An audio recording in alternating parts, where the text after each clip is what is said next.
Hi guys, welcome to my YouTube channel. This is Kerr Bisaya. Babalik na lang tayo mga kabisdak.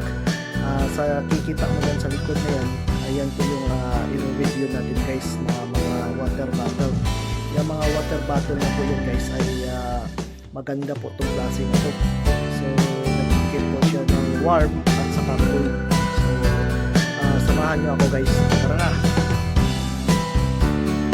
So guys, itong mga water bottle nito guys ay may mga capacity po yan guys at may sizes po yan guys. Bawat size po kasi nyo guys ay iba-iba. So itong malaki na to guys ay 64 ounce po to guys. 64 ounce to at ito naman po guys ay 20 ounce. Ito kita nyo yan.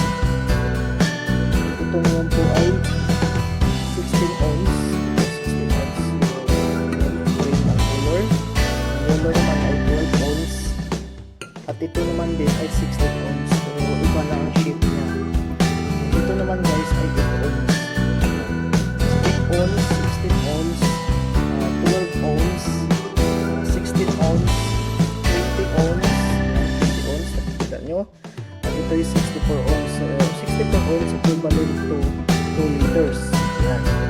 So ang ipapaliwanag ko po sa inyo guys, itong 2 liters na to guys, ayan, 2 liters na to ay may capacity po to guys sa init niya at saka sa lamig niya. So ipapaliwanag ko sa inyo kung ilan yung ikikip niya na init at saka lamig.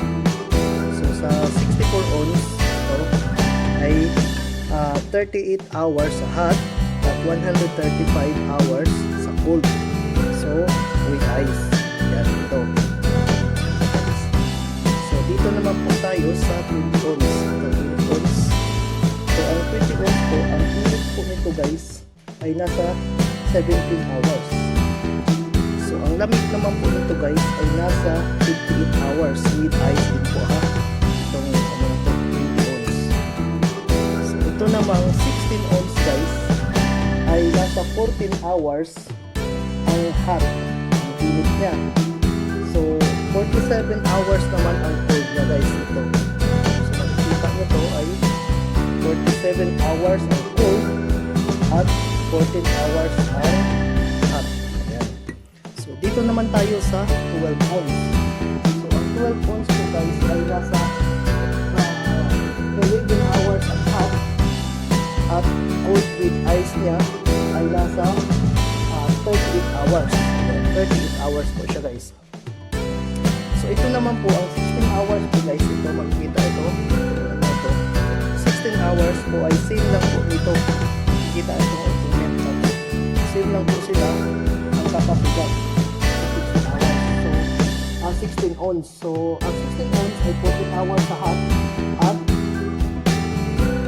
47 hours sa cold. Yan. Ang dalawa mo yan. Ang diferensya lang nito sa dalawa nito guys ay iba ang ano niya, mayroon siyang straw.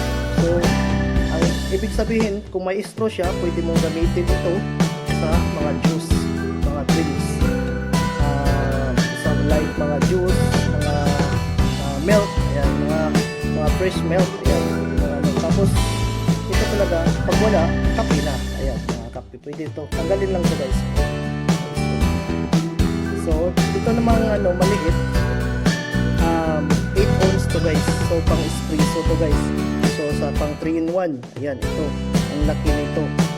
So mayroon po itong kapasidad niya guys na ang init niya ay 2 hours at ang cold nito nasa 10 hours. So ito po yun guys ang mga kapasidad niya guys sa ilang oras na lamig at init itong mga to.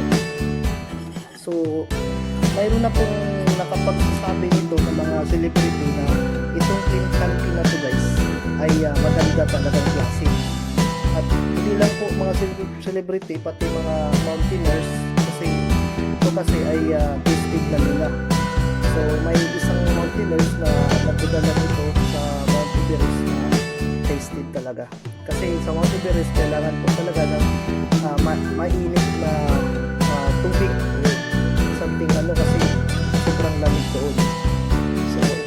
Clean Canteen na guys ay mabibili po to nationwide na po to guys, itong Clean Canteen ito.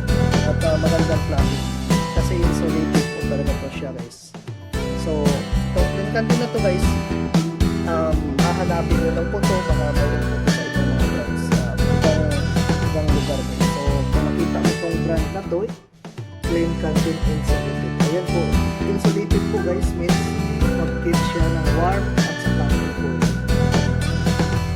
So sana guys ay sa mga vlog ko ngayon ay may matutunan kayo guys. Sa mga mahilig dyan mag-travel, ayan, pwede po to. At pwede rin po to sa mga may bata. Ayan, itong mga 2 liters na to, pwede mo po lagyan ng tubig. Itong mga to. At sa trabaho din po guys, mga gamit natin to. Ayan, kasi kung gusto nyo mainit pa ang kape nyo, ayan. So ito ang gagamitin mo, Clean Canteen guys. Ayan, maganda to guys talaga. At least din na po talaga po. So wag ko lang palipasin pa guys, pili na kayo kung meron kayong makita nito. Bihira lang to guys. Ayan. Kung gusto nyo to, meron naman sa online sa Amazon. Ayan, kung kayo mag-order. Pero mas maganda talaga kung may makita na kayo sa Pinas o sa mundo, itong brand na to ay Clean Canteen. So mga guys, mga kabisdak, dito na lang po ako. At sa mga hindi pa nakasubscribe sa akin, paki-subscribe naman po. At paki-like naman po yung video natin. At kung may comment kayo, mag-comment lang po kayo. At kung gusto nyong ma-share sa iba, paki-share na lang po yung video ko. So salamat po at dito na lang po ako. God bless po.